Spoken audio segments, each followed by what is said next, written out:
embrace your strangeness, say, yes, I'm weird.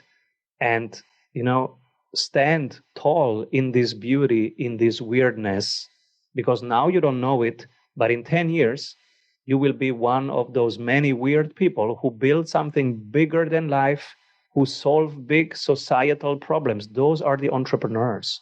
We are the weird people who have some form of superpower, and we don't know it yet. We are just, unemployable and strange guys.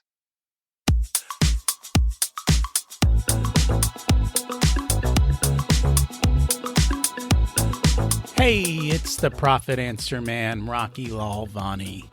If you're new to the podcast, check out my interview with Mike Michalowicz. It's episode number 2. If you want to hear about each chapter in the Profit First book, go back and listen to episodes 3 through 13. Episode 1 is the why and how. On the Profit Answer Man, we learn money mastery without all the complicated accounting mumbo-jumbo using a simple system. Your accountant is busy documenting your transactions and creating a rearview mirror of what happened. My guess is you don't even look at the reports they sent you. If you're like most business owners, you struggle with this, and it's not your fault. We aren't taught money in school, and accountants aren't taught how to be profitable. The Profit First system created by Mike Michalowicz works, and he certified me to help you implement the system in your business. Remember, the new equation is sales minus profit equals expenses. Let's face it, without cash flow, you can't pay your employees, buy needed materials, or pay your mortgage and support your family. I help you to do that and more, so you can focus on the parts of the business you love and receive the rewards for your labor and investment into your business. The stronger you are as a business owner, the more jobs you create, the better we are as a country. Small business owners are the backbone of America, and for that, you deserve to be well rewarded. Just remember, more revenue does not equal more profit. That's why we focus on the bottom line. Hey, don't forget, we've got the Q&A calls every month, second Thursday, link in the notes to sign up. And you can ask me anything about Profit First, business finance, or anything you hear on the podcast and want to know more about. I love sprints. They're short, they're time-bound, and they are surprisingly massively effective at moving the needle. And you know what's better? When they increase your profits. Today, we focus on sprints that can double your sales in 90 days by being more intentional in what you do and how you do it. Who doesn't want that? Simon Severino helps agency owners automate 85% of their B2B sales. He is the CEO of Strategy Sprints and host of a top podcast called Strategy Sprints. He created this method that doubles revenue in 90 days by getting you out of the weeds, right? That's what matters. He's been used by teams at Google, BMW, Roche, Amgen, hundreds of other companies, and he is a TEDx speaker, and he's been on over 800 podcasts, writes for Forbes and Entrepreneur Magazine. Let's meet Simon. Welcome to the Profit Answer Man, Simon Severino. It's great to have you join us today. Hey, Rocky. Hey, everybody. Good to be here. Can you share a little bit about yourself and your business? I'm Simon Severino, and 21 years ago, I did fall in love with a question from a client. They said, Simon, how can we crush it in the market and be a little bit better than our competitor? And I said, okay, let's look at it. But what happened then is they were all in, emotionally involved, intellectually involved. Hey guys, we need 3 more days. We are not getting to a clear action plan. Can we stay 3 more days? Yeah, sure. Let's stay 3 more days. So I was like, wow, this is amazing. They are all in. Researchers is not an issue. Attention is not an issue. It's emotionally interesting. It's intellectually interesting because there is no answer. We have to find an answer. Can I do this every day? Fast forward 21 years later, I have been doing this every day and I'm still doing it and I'm still enjoying it. And this is what I do. I coach people on how to enter the market, stay in the market, have fun in the market. And that's the way to be, right? Have fun and make money. And if you're not, then there's a problem in your business and you got to fix it. I think fun is so underrated. We entrepreneurs, if you look at us, we look serious, sometimes even grumpy. So serious, right? And then we go home and at dinner and we're still thinking about stuff. And you see it on my head. I have 3 kids and they go, Papa, you're still working. And I go, oh, yes, sorry. So yes, I think fun is underrated. So how do we have more fun? I ask this a lot. We coach 12 people a week who run businesses. And one of the frequent questions when we look at their pipeline, because in 90 days, we want to double revenue. That's usually the goal of the sprint. And so every week we look at the pipeline and they tell us some pipeline issues. For example, a typical one is, oh, Simon, I just talked to 3 possible clients actually today. The rest was just admin stuff. How can we reduce admin stuff? And so we solve that, but then quickly I move on to a deeper level of the conversation. Are you having fun in sales? And then often I hear, no, I don't like doing sales. So we go there. Okay, what is it that you hate? And then it's different things, but it's usually 1, 2 things that they hate. And then we ask, is there a better way? Do you have to do it that way? So there are mental models, assumptions. It needs to be that way. When actually you can let go of all of that and just be in the moment and enjoy some principles of the sales conversation, some maybe 9 steps that you actually have to go through in a specific order, but you can enjoy them, you can free flow them, you can be you. You don't need to have a script. Yes, you can have a playbook. So we have a playbook and we craft a playbook with all of our clients, but it's not a script in terms of, now I have to say this word. It's a playbook. Play with it. You have some stones. You're crossing a river. You don't know what's down the water. So you have some stones and okay, in this call, we are going to agree on this, this, this. In the next call, we're going to move on with this, this, this. Those are the stones. And a professional sales process has those stones, but the rest is really a playbook. Play with what's coming. I don't mind sales. Our sales process is pretty good and pretty fun and pretty easy. I mean, all we do is solve problems for people, their biggest pain points, which tend to be around money. And if you can solve their money problems, everything else works out, right? And Correct. So it's not difficult at all. And we actually take them deeper to say, what do you really want? Because too often, solving money is just one small step. But then what do you really want? And how do you have fun in your business? And how do we do all of that? So you talk about strategy sprints. What's a strategy sprint? It's 90 days. Let's double revenue and systemize the business. Systemizing means you get it out of your head, write it down so that you can hand it over to a software, to an AI, to a freelancer. And if you want to hire full-time employees, you can do that also. But the first step is really to map out how you create value. And as you say, if it's easy and simple, then people will have more fun doing it. So we help them map it out in a simple way. This is how we create value, from awareness to engagement, to working with us, to keep working with us, to expand, and to becoming a referral partner. These are the things we usually do and that are working well. So we map them out with them. And we follow 3 habits: a daily habit, a weekly habit, and a monthly habit. Because 95% is not in our control when we run a business. It's not in my control if I'm the business owner. It's not in my sales numbers, not in my control. My price that I can charge, not in my control. If I have fluctuation on my team, not in my control. Availability of raw material, not in my control. Supply chain, not in my control. Interest rates, not in my control. So what the heck is in my control?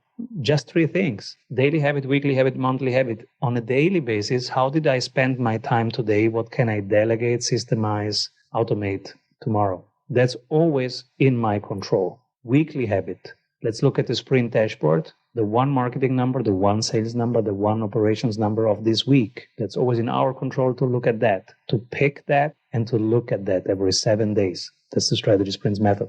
And then once a month, strategic analysis. And we have a quick framework for that. That's also always in my control to think about what else can the client do? Where are we winning against our competitors? Where are we losing against our competitors? How much can we cut from next month's budget, from the things we're investing in where we're losing against our competitors? Maybe we can cut 20% from there. And how can we reinvest those 20% immediately into the two features where we're currently winning against our competitors? Because if we are currently winning, and if we put 20% more attention and budget onto it, we're going to crush it. So that's the monthly habit. With these 3 habits, that's the core of the strategy sprints method. Can you really double sales in 90 days? Yes, our clients mostly double sales in 90 days, and it's not even that hard. It's 3 things that you need to increase by 25%. We learned this from Jay Abraham. He taught us, you remember Jay Abraham, amazing guy. And he taught us that if you increase 3 things by 25%, you are actually increasing revenue by 99%. Those 3 things are the frequency of the sales, the price that you can charge for the same thing, and the conversion rate. And we can dig into those 3 things on how to do it. But basically, increasing each of those by 25% can be done in 90 days with some blueprints and with a coach that does this all the time. If you don't have a sprint coach, it might take you a bit longer, but you can do it. It's funny because those are the numbers we track. Wow. I mean, we talk about it. When we work with clients, we look at their business as a math equation. So the first math equation is number of leads. And then the second one is conversion rate, right? Which tells me number of customers. And then the next one is the average value of the sale. So that's just the beginning part of our equation. And when you can play with those metrics very easily, then you can drive sales. I think price increases, big struggle for a lot of clients to emotionally make that happen. And they don't realize, if you increase your prices by 20%, you could actually probably lose more than 20% of clients and still make more money and work less, right? And you get rid of all the problem clients.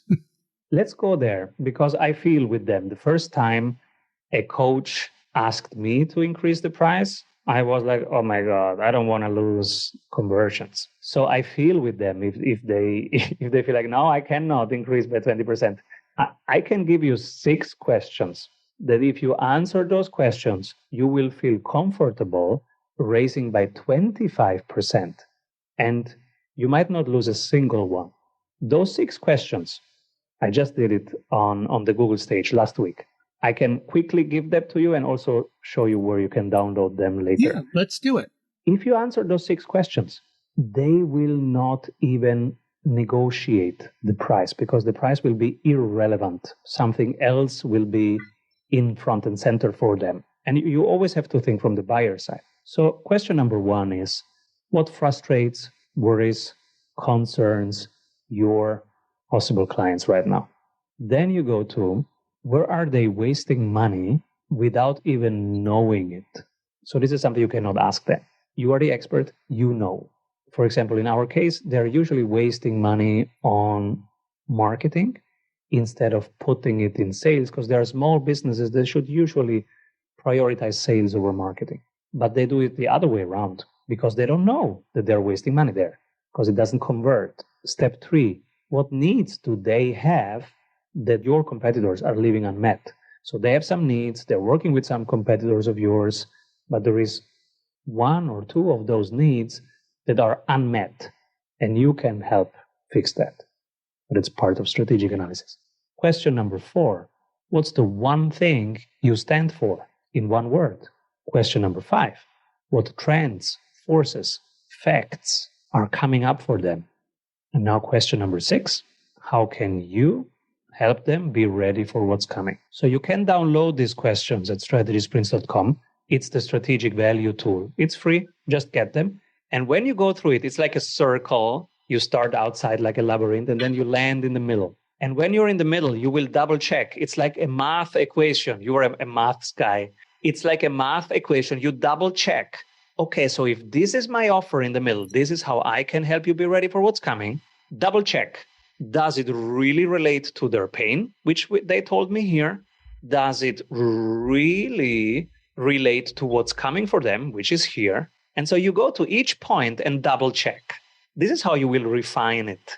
And when you have refined it, boom, in the middle, you have your offer. Now, in the next sales call, you come with that offer and you will experience what I'm experiencing every week. They will not talk a lot about the price.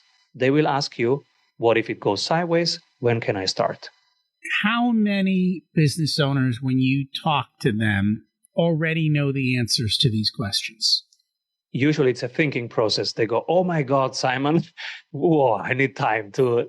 That's why I've created this tool. And now I give them the tool and say, all right, hey, take your time, put a half an hour in your calendar, do a first draft, and then let's talk about it. It takes a couple iterations. It does. And what I find is most business owners skip building the foundation. Yes, right? We all do. I did the same. Who has time for foundations? Let me go sell something. Which becomes much, much harder, right? It's true. And at some point, it all explodes. And we were all there probably. And we are in the middle of something. And we realize, oh my God, if I just had the foundations. So, okay, maybe I put some time in my calendar. Let me block one day to do that foundational stuff. In 3 weeks, let me put it in the calendar right now. And you have to. You have to schedule it. And you have to get out of the office. Because if you're in the office, nothing gets done. I like to go for a walk. And so I call this executive time. I give myself a question, like this question, like what's coming for them and how can I make sure they are ready for what's coming. And then I walk for an hour or I run for an hour just with this one question in mind. And I come back after an hour. And if people see me, they go, oh, Simon, you're never working. And I say, hey, this is executive time. I am thinking. And they go, oh, yeah. You lazy guy. And I go, no, that's the job of a CEO. Believe me, I know it looks lazy, but that's important. That's high leverage task if you are on the right question. And so I love those questions. And we have 274 tools that are basically mini processes that save you time. And the best thing, when the sprint coach gives you those in those 90 days, they will give you like 30, 35 of them, depending on what you need in the moment. And they will usually say, walk half an hour with it, come back, write it down, upload it on your phone, show me, I will give you feedback, then you refine it, and then you ship it. What do you mean by ship it? You send it out. So in this case, those 6 questions, that becomes an email, that becomes a post, that becomes an email to somebody in the middle of your funnel that says, hey, Bob, I know what's coming for you, and this is how I can help you be ready for what's coming. Do you want to talk about it? This is my link. What, just out of curiosity, what's a response rate look like that? Oh, well, it depends on the funnel and how they manage the pipeline and how warm that is. So in our funnel, let me actually check. I can check the numbers if you want and have a precise answers. It would take me a couple clicks. So there are different conversion rates from engaged person to initial meeting scheduled, from initial meeting scheduled to frustration identified, to another conversion to frustration validated, because frustration identified means you see what they need.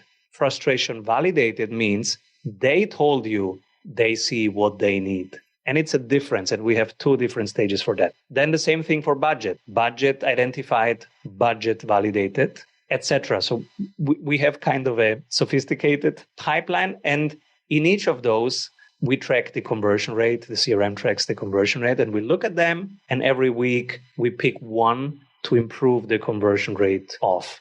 Might be from engaged person to scheduled initial meeting, if that's the current bottleneck. So we always look at it in terms of where's the bottleneck. And if that's the current bottleneck, then in that week, we will do A/B tests and experiment different kind of emails, different kind of videos that we can send, different kind of social media messages that we can send on LinkedIn or on Instagram, depend on where the people hang out. And then after 7 days, we measure, and the winner becomes the new email template. So for those of you listening, when I asked him a question, he's like, I can get you an answer in a couple clicks. My question to you is, if I asked you about a metric in your business, A, do you measure it? And B, can you get me an answer in a couple of clicks? I find most business owners can't. They don't have the tools. And if you don't have these tools, then we can't get the first part of that whole math equation, figuring out how and where your leads come from, how to increase them, how to get better leads, and how to stand out in a crowded, noisy market. So all of these things are important. They're part of the foundation. And unfortunately, as we said, not everyone builds a good foundation. As part of this, though, one of the things you talk about is vanilla. Like, vanilla ice cream is nice for some people. I can assure you it is very rare that I ever order vanilla ice cream because it's boring, right? And yet, when you talk to most business owners and you ask them what makes you different, oh, we work harder. We have good stuff. We answer the phone. Like, it's all vanilla. What do you think about that? Yes, when the TED people asked me to talk about something, I was thinking, what is something, now I'm not talking just to entrepreneurs, I'm talking to a broad population. That was new to me. And I said, what would I say to a broad population, like to everybody? And I was thinking. And then I said, hey, if I think of myself in my 20s, I was weird. And I think of those moments when I was left out in a group. The group is having fun and I feel totally left out. So I took this moment and I said, right now, 43, I would say to this 20-year-old guy, hey, you are left out because you're strange. And that strangeness is your main asset. And you are 20, so you don't know what is an asset. It's a cool thing to have. It's a strong thing. It's something that is strong, stays strong, and gets stronger over time. That's an asset. And it works for you while you sleep. You want to build assets. And you have this asset, this one thing that makes you weird in this group, another group is looking for right now. So embrace your strangeness. Say, yes, I'm weird. And, stand tall in this beauty, in this weirdness. Because now you don't know it, but in 10 years, you will be one of those many weird people who build something bigger than life, who solve big societal problems. Those are the entrepreneurs. We are the weird people who have some form of superpower, and we don't know it yet. We are just, unemployable and strange guys. But if you use it as an asset, you will build something that the world needs. So you don't know it, but yeah, you might be an entrepreneur. And Mike talks about that in his other book, Get Different. Like, everything now is, you've got to be different. Different is what drives premium pricing. Different is what makes you stand out from everybody else. Different sells. And, 30 years ago, everybody wanted the same. Today, everybody wants different. So you've got to figure out what's your different. Does it appeal to the market, right? Because if you're too weird, no one's going to buy. So you have to have that right balance, and it has to be what they want. But you lean into those strengths of your differences, and that's what makes you more successful. Yeah. Today, I had a workshop with entrepreneurs in Los Angeles, and one of them asked me, Simon, your landing page is so different from every other landing page. From whom did you learn this? Because it's not industry practice to have different things to download on one page. They were referring to the tools page where people can download the strategic value, strategysprints.com/tools.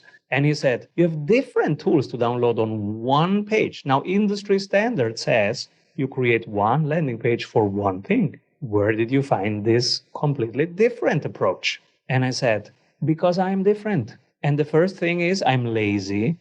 And the second thing is I think like an engineer. The best part is no part. This is an Elon Musk quote, and it comes from the lean philosophy. Everything that you build, 10% per year will break. So the fewer parts, the fewer maintenance, which means fewer friction, fewer maintenance costs, and also psychological costs of repairing it. So I build simple things. I have only one call to action. In 800 podcasts, 1,000 keynotes, etc., I only send people to one page because I have only to repair one page and check that one page is working. My life is simple. This is how I did it.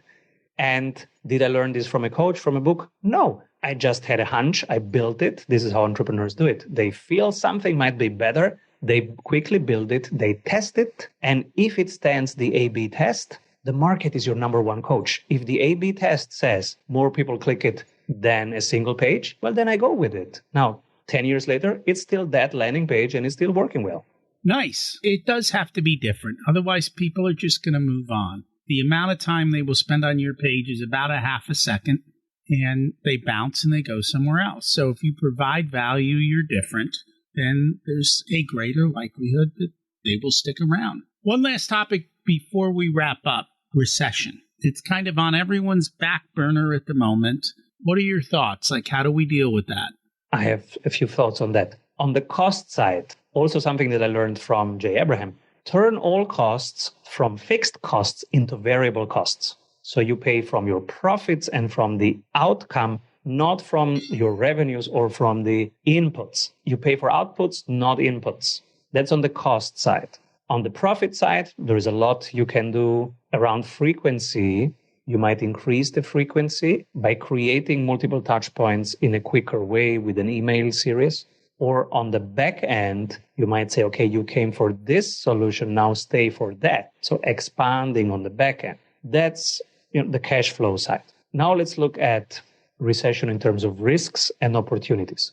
What's the biggest risk for every entrepreneur? Two risks. First, pipeline risk. If your pipeline dries up, you can't pay the bills, illiquid, insolvent, bye-bye, game over. So make sure cash flow is there. So pipeline, always pipeline. I always have a pipeline coach, even if people say, but Simon, but you're a sales coach. Why do you have a sales coach? I say, because I can always learn something. And that slight thing makes a huge difference. So pipeline risk. And then the second biggest risk is that you burn out, that you give up too early.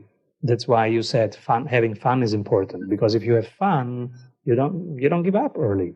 That's the second risk. So now how to handle those risks? Well, have a pipeline coach. We are some, but there are many out there. Have a pipeline coach, a sales coach that helps you improve this pipeline and each conversion every week. That's one thing. And that's on the risk side. And simplify your processes so that they are fun to use. That's also on the risk side. Now let's go to the opportunity side. I hope, and listeners here, they're using the profit first method, I hear. So they have profits first and then the rest. So they know what the profits is. So I hope that you have every week or every month, whenever you take those profits out, that you are investing them in assets. So I have an investing system. Every Friday, a percentage of the profits that I have defined up front gets reinvested into assets. Assets are, in my case, 3 buckets: real estate, stocks, digital assets. Those are my 3 buckets. You pick your 3 buckets. But the important thing is that either every Friday or every end of the month, you reinvest parts of the profits. You pick the percentage, but reinvest parts of those into building assets. Assets work while you sleep. They're not liabilities. They work while you sleep. So this week, I have been buying Bitcoin, buying Tesla, buying Ethereum, buying Google stocks, buying real estate, things where I think that they will increase in value over time, increase my purchasing power, and especially they do that while I sleep. Because one thing is the business works for you, but the other thing is assets work for you. You want to have both. And that's one thing we talk about, and it sounds like that what you are saying, remove money from the business and put it to work somewhere else, because businesses do go up and down. The other thing we say is during a recession, that is the time to capture market share as other people struggle, pull back the reins, start being fearful. That's the time where you really need to push forward, grab all the market share you can so that on the other side of the recession, you come out doing wonderful and are ready to propel yourself to the next level. Exactly. So 6 months ago, I was taking profits. And over the last weeks, according to my system, this was the buying zone. I am deploying right now at the end of a bear market and at the possible beginning of a recession in my world. This is where I'm buying. And the last 6 months, I was creating cash. Very, very nice. So if people would like to learn more about you, what is the one place they're supposed to go to get it all? Yes. So it's strategysprints.com/tools, where they can get the strategic value of the 6 questions. On the same page, strategysprints.com, they find also us if they want to talk to us and see if a sales coach makes sense for them. And if they want to read the book, it's Strategy Sprints on Amazon. Very cool. We'll put that in the show notes. Thank you so much for joining us today. Thank you, Rocky. Thank you for showing up for your community with consistency. Do you need more sales? Are you ready to sprint? Let's face it, your business is a math equation. And when you understand the basic equation, you can apply leverage to your variables, know where those points are, and what you have to do to make massive differences with little effort. You know me, I don't want to work hard, okay? I want to work less and make more. Here's the bottom line. It takes thinking time, testing, showing up and doing the work. But it's not 2x the work. And once you do it, it keeps going. It's getting the flywheel spinning so that you can put in less effort later. I hope your business is built on a strong foundation, because otherwise you're constantly repairing and rebuilding, which gets expensive. That's the reality of it. The other thing is, I want you to make peanut butter fudge versus plain vanilla. And I want you to make sure your market knows you're different. You can figure out how to do this when you put in thinking time. That's why I love the book, The Road Less Stupid. It gives you the questions to ask for thinking time. And I always talk about that on my LinkedIn. If we're not connected, we need to do that. At the end of the day, I don't want you to use more resources. I want you to be more resourceful and more profitable. If you'd like for us to be a part of your profitability journey, we have different programs available ranging from do-it-yourself to one-on-one coaching. Our course, The Profit Blueprint, teaches you everything you need to know to transform your profitability. There are 3 different tiers ranging from DIY to done with you so that businesses of all sizes can get the support that's best. Join the waitlist in the show notes to get more information and be a part of the next cohort. If you want a done-for-you service, you can hire us as your chief profitability officers. We only work with a handful of clients, so they all get our full attention. We work with business owners who have or are growing to $500,000 to $10 million in revenue. You can use the scheduling link in the show notes to get on our calendar for a good fit conversation to see if we're the right people to support you and how we can help you. This episode of the Profit Answer Man podcast is brought to you by SMBpodcastnetwork.com. The network is a collection of podcasts and shows from around the internet which focus on bringing you interviews with amazing guests who share actionable advice, ideas, and information for small and medium-sized business owners and entrepreneurs.